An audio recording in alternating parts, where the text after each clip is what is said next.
Okay, we're at the Catholic Men's Conference, and I'm here with Victoria, and Victoria is going to read her testimony.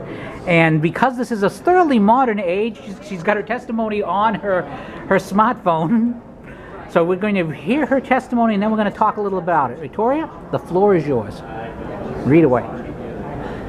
This is my testimony entitled Brokenhearted that I gave on the Supreme Court steps at the March for Life in January 2015. And this is what I said. I had an abortion because I was drowned in shame. I was 17. The actual date blotted from my memory. November 1973. Roe versus Wade had passed in the beginning of that year. That new law sanctioning abortion was implanted within my disgraced, teenaged mind. Tragically, Roe versus Wade had legitimized a so-called solution to my dire dilemma. Somewhere, unreachable and buried, I saw that this was wrong. Riding in a Buick LeSabre with my mother driving me to the clinic, I was hysterical. For the entire fathomless trip, I cried uncontrollably. During the procedure, I felt dead. Everything was meaningless, a lie, shattered. I felt eternally damned, scrapped, broken-hearted. I was nothing, vacuumed outside of myself, and left. Silenced. Afterward, I wore my abortion number, branded, forevermore, invisible, rendered mute. I felt life-sentenced. It was a crime to be alive. That wove me into this tangled, ghastly path. Diagnosis, major depression with suicide ideation. This was my life, in and out of utter despair. I struggled with failed relationships, lost jobs, and lost homes. I lived in crises: financial, domestic violence, abuse, alienation from my family, and my storybook, St. Valentine's Day marriage, failed, nearly murderous. Ravaged, I cried out to God.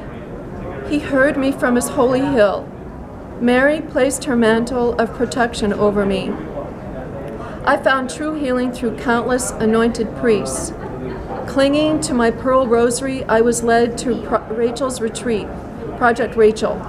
Captured in alabaster jars was every one of my endless tears, like Rachel's, whose children are no more. And in July 2013, I was received into the Catholic Church at Our Lady of Victories.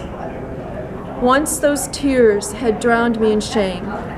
Now I drown in Jesus' fathomless ocean of divine mercy and forgiveness. I was given a gift, a pearl rosary, blessed by Pope Francis at the canonization of St. John Paul II. I touched Jesus' hymns, a revolution, and he healed me. The prophet Isaiah proclaims, "Wear a garment of praise, not despair." And Psalm 30 rings out, "To the end that my heart may sing thy praises and not be silent."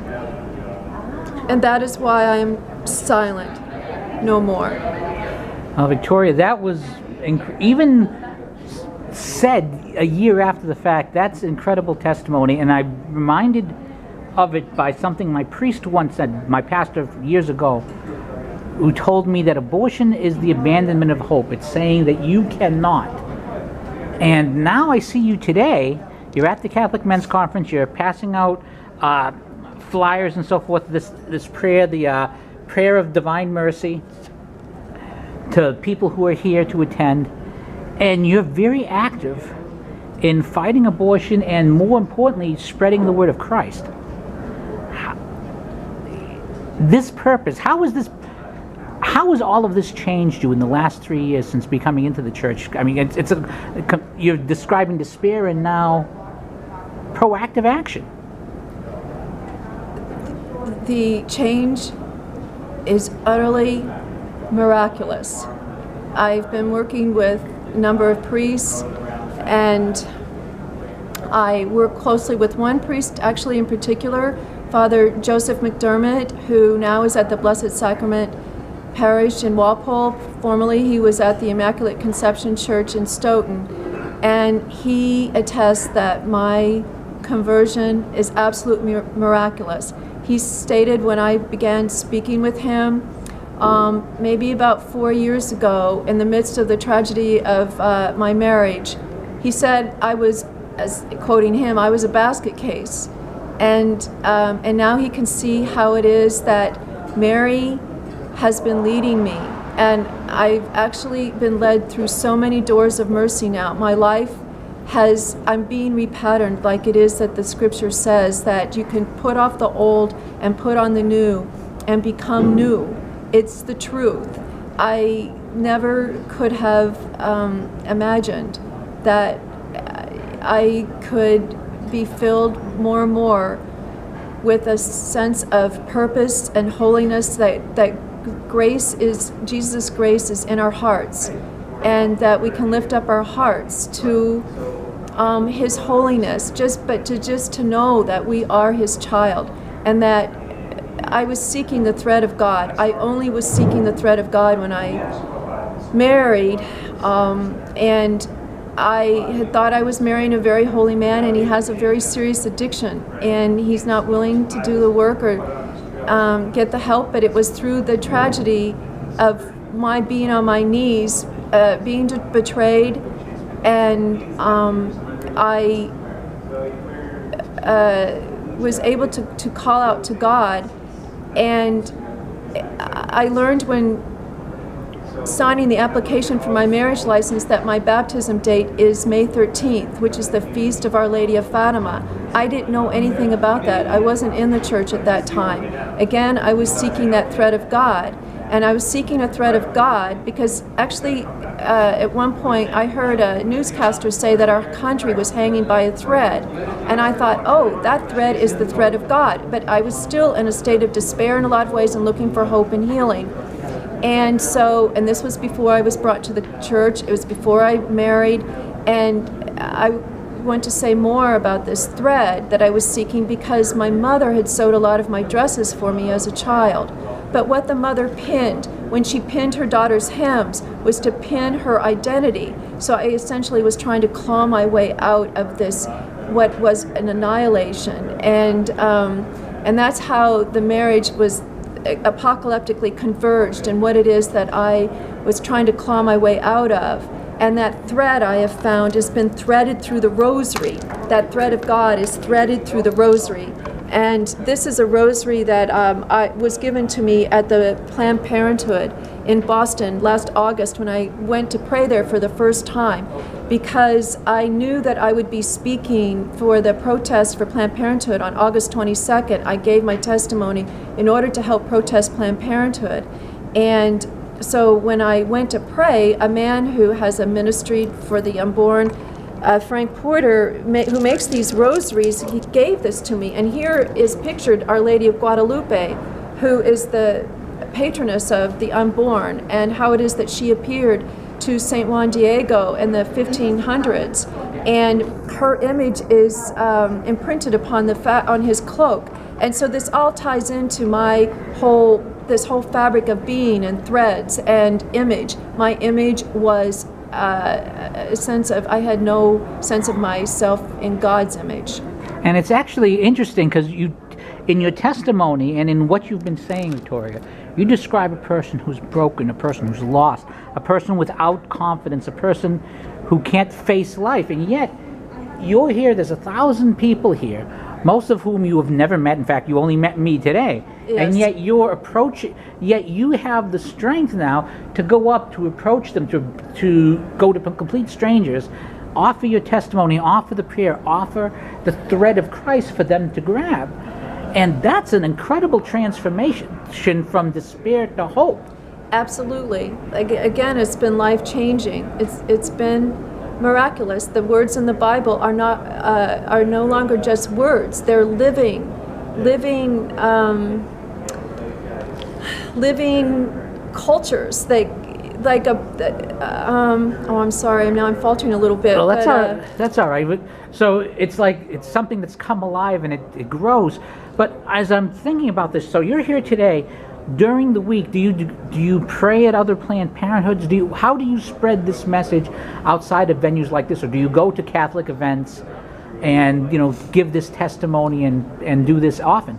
Well, as I stated a few moments ago, I attended the protest for Planned Parenthood on August and was the speaker. I was able to put out how it is that I have my testimony to the director of the 40 Days for Life and to Representative Jim Lyons here in the State House in Boston, and he forwarded my testimony, so at least my testimony is on a link through Silent No More.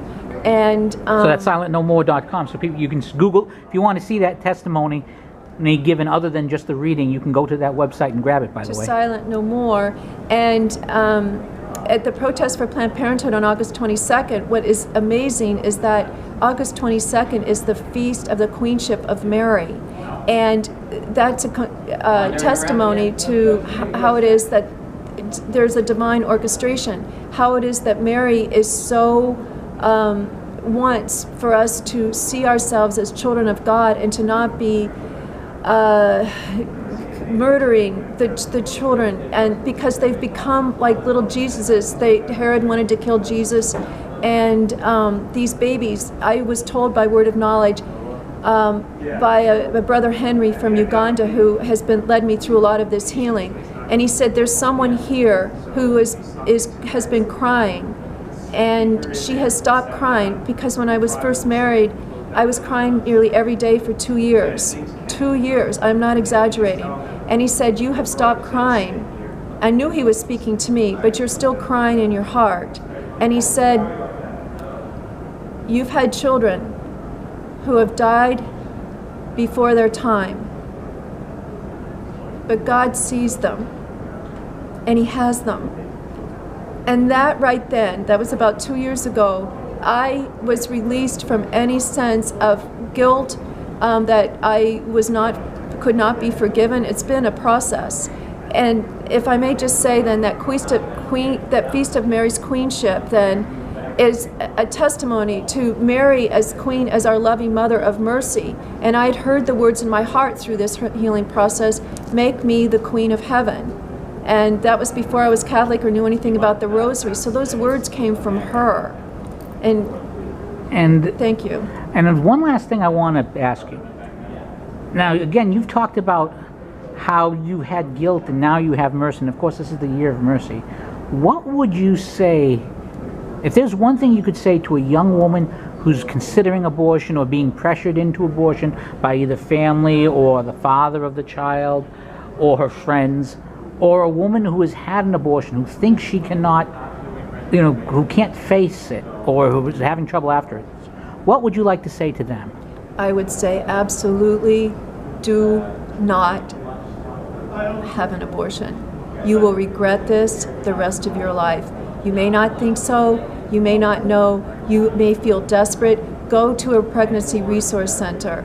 Go to Project Rachel. Reach out for some help, for people who can help give you some support. At the time in 1973, there was nothing, no pregnancy resources existed.